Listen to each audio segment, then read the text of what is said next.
পেনভিশন TV presents. বোন তিনি প্রশ্ন করেছেন যে আমরা পুরুষরা আপনারা ইতিকাফ করেন, আমরা ইতিকাফ করতে চাইলে কিভাবে করব? তিনি বলছেন খুবই গুরুত্বপূর্ণ প্রশ্ন। তিনি তার প্রশ্নের অংশ বলছেন আমরা ঘরে করতে পারবো কিনা। বোন, আমরা বলবো যে এতেকাফ রাসূল সাল্লাল্লাহু আলাইহি সাল্লামের একটি সুন্নাহ আমল, তিনি নিজে করেছেন। এতেকাফটা কখনো ওয়াজিব হয় কেউ মান্নত করলে, কখনো সেটা সুন্নত থাকে যেটা আমরা রমাদানের শেষ দশকে, কখনো সেটা মুস্তাহাবে এতেকাফও হয় মসজিদে যে কোনো সময়ের জন্য অবস্থান করলে।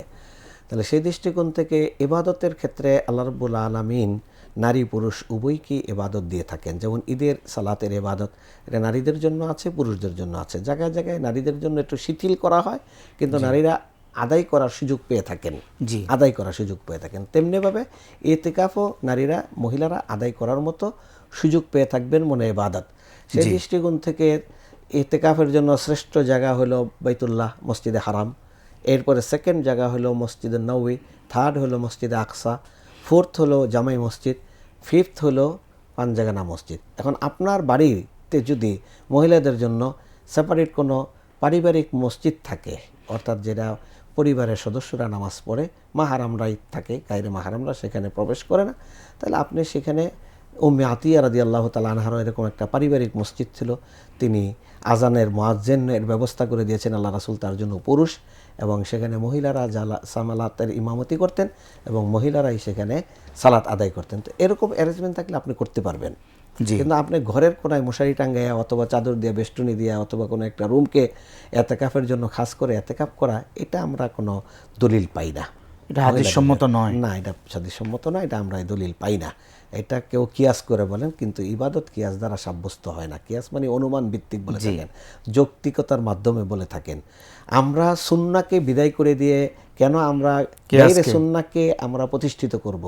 মসজিদে মহিলাদের জন্য অধিকার কেন নিশ্চিত করার জন্য আমাদের দেশের মসজিদে মায়েরা বোনেরা কেন সোচ্চার হচ্ছেন না?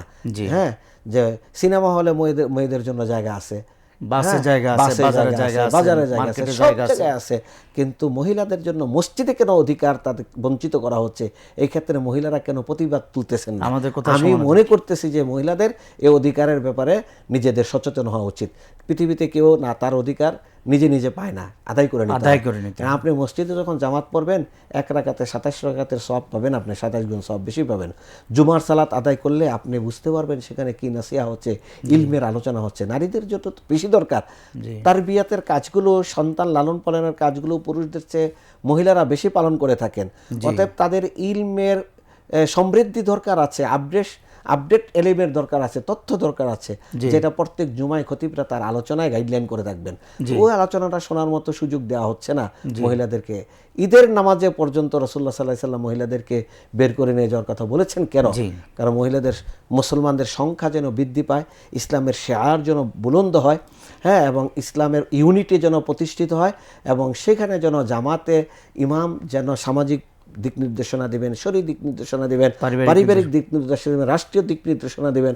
এগুলো যেন পুরুষদের পাশাপাশি নারীরাও শুনে এগুলো পালন করার জন্য সচেতন হতে পারেন। অতএব আপনারা আপনাদের এতেকাফের বিষয়টাও বলবো যে আপনি লাইলাতুল কদর পাওয়ার নিশ্চিত আমলের কথা কাউকে জিজ্ঞাসা করলে তিনি এটাই বলতে পারবেন যে এতেকাফ করেন, এর বাইরে আর কোনো আমল বলার সুযোগ নাই। হ্যাঁ, তো এই এতেকাফের মতো আমল আপনি কেন করতে পারতেছেন না মসজিদে গিয়ে? কেউ কেউ বলছে যে হয়তো মুস্তাহাবে এতেকাফ হিসাবে তার ঘরের আঙ্গিনায় কেউ করতে পারে।